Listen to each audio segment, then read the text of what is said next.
I think you are a great guy. I think you're so sweet. Marshall, I can't love you because I'm attracted to Josh. I just saw Josh, and there is some chemistry. Now, the age-old question, do good guys finish last? Bad boys for life. I'm not gonna beat around the bush. I'm gonna give you my 2 cents. I'm gonna say yes. But the question is finishing last always a bad thing? Now, on season 4 of Love is Blind, there's a couple, Jackie and Marshall, which exemplifies the perfect example of the good guy not getting what he deserves and the bad guy getting a girl. So let's get into it. So Jackie and Marshall seemed to not be on the same page romantically. When they were in the pods, he was more open with his emotions. She was kind of average, but she was also interested in another guy named Josh. Now, Josh looks like the quintessential bad boy. You know, he even had the cauliflower ear, and I work with some MMA fighters, so I immediately said he must be a wrestler or MMA, and it turns out he was a wrestler. So you can understand he's a little more of the traditional masculine role, aggressive, macho, while Marshall is more nicer, cool, loving. And if you think about a relationship, isn't that what you want? The traits that Marshall had? Marshall is too sensitive for me, basically. That was the first time I ever had somebody like love me and like show me and really like translate that to me. I never had that before. I wanted to keep that. But let's be real.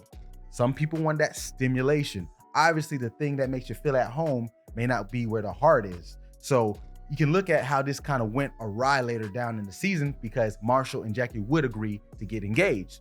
Now, the first tidbits of it showed when she was saying to him more so, she doesn't know if she'll be able to be herself and not let that creep back in. And it seemed as if those traits or behaviors probably weren't the best, and that should have been a sign right there. But Marshall seems to be very agreeable, and we talked about that on this channel. Agreeableness, people who are agreeable tend to not butt heads. They tend to go with the flow. They're understanding. They're open to other people's opinions, which is a great trait for a romantic relationship. We'll talk more about this. But basically, hearing someone say that should not be a sign that, hey, this is going to work. Doesn't mean you just throw away the whole relationship, but you should have to take into consideration that if they have some traits that they feel will hinder the relationship, they need to put it out there and address it. But Jackie continued to say, you know what, we'll work through it. But you saw the butting of the heads continue as fights would start. She would pick arguments. And you can see, we talked about this in the other video about self-sabotage with Farina and Zach, but that would show up in this relationship too. But to get to my point of bad boys, nice guys finishing last, we'll have to get to when they finally met the other participants. So Jackie would go on to meet Josh, and he would aggressively go up to her and tell her she made a mistake. Josh was being loud with everyone. He went up to Marshall, even said, hey, I'm Mr. Steal Your Girl. But nah, it's just joking. But he was patronizing him, and it was very apparent, and Marshall knew it. You too cool for school. You were gonna talk to the NBA cry boy. If you truly think you're gonna go walk up and talk to Marshall and be like, yo, I do, then fuck it. But you don't feel like heart to heart, you're really gonna marry Marshall? Pick me. So the whole point is he's coming off as the quintessential bad boy, plays by his own rules, does his own thing. And Jackie seemed kind of interested. And later on, they would even go on a date, basically, pretty much. He would confess more of his feelings, and she would make the decision to leave Marshall. Now, granted, it's probably good because they did not seem like a fit, and she probably was gonna hurt him. But it just shows you, him being a nice guy, the traits that made her feel good, say that she loves him, didn't really do it for her. But when the guy came in who wasn't really open, and she would even address that he wasn't that open.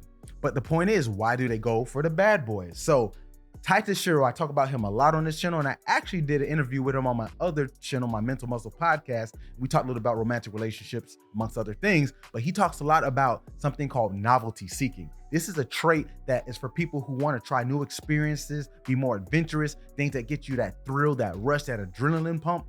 Now, the problem with this is at a moderate level, it's good because you want to have new experiences. You want to keep the relationship interesting. But if it's too high, guess what? Novelty means new experiences. If you're seeking it, eventually you're going to seek elsewhere. You can see where I'm going with this. So someone who's high on novelty seeking typically is not going to want to be locked down, whether it's a relationship, whether it be a job. They just want to go try different things. You can see that presented with Jackie. And Josh, he kind of alludes to that because he's the more irrational choice, because she knows Marshall is predictable. She knows he's consistent. So therefore, if she goes with him, that novelty seeking in that degree won't be that great for him, but it'll be great for her with Josh. I liked you. I'm like, look, just give me something. Give me that feeling that everyone says you know when you know. And I didn't have that feeling, and I tried every time to have that feeling. Also, Josh seemed to be high on extroversion. Bad boys typically are more outgoing, more socially adaptable. And this is what makes them attractive to women, because who wants the person who's in the corner slumped over? They want to see the life of the party. And as you saw when they all were together at Chelsea's birthday party, he was loud, making a lot of noise. You could hear his voice everywhere.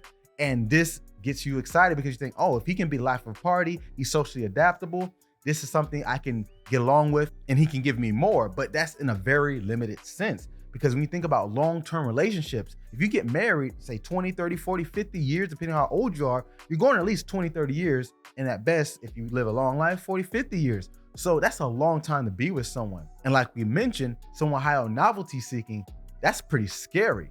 But if you have the idea of that this person can keep me entertained, keep me active, you're probably gonna want them. But the problem is that's fleeting, one, so they're not always gonna be that. And even if they could be, eventually that's not gonna be enough to keep a consistent relationship satisfying. That's the key word, relationship satisfaction. That's what we should look for. A lot of people look for happiness. Everyone wants to be happy, but happiness is a fleeting emotion.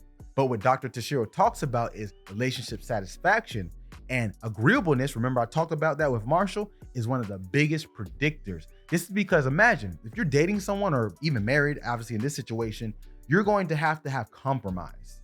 Someone who's low on agreeableness or more disagreeable, these are typically the bad boys. They do their own thing. They're looking for the next action. They're more out there, outgoing. They're probably not going to want to hear, hey, come home, settle down, let's just chill tonight, or let's do something more deeper in thought versus something that's going to get us active. Because like I said, that's good in the moment, but relationship, a marriage, is lots of moments. So on paper, Marshall made the more sense because he's more agreeable. He's more rationally thinking, hey, long-term, what are we going to do?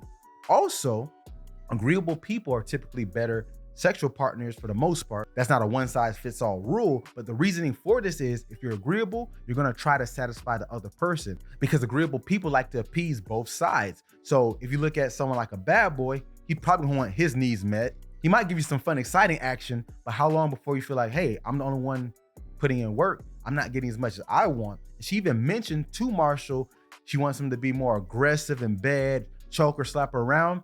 And that can allude to a whole nother topic, because I personally believe if you want that, that's nothing against it, but it alludes to something else going on with how you've been treated in romantic or just interpersonal relationships. So you can see how all this put together, Marshall did not fit in that box for what Jackie wanted. So you can see good guys finishing last, I think is pretty much true, but it's not a bad thing, because guess what? If you look at it like sports analogies, I'm big on that. I'm a sports psychology guy.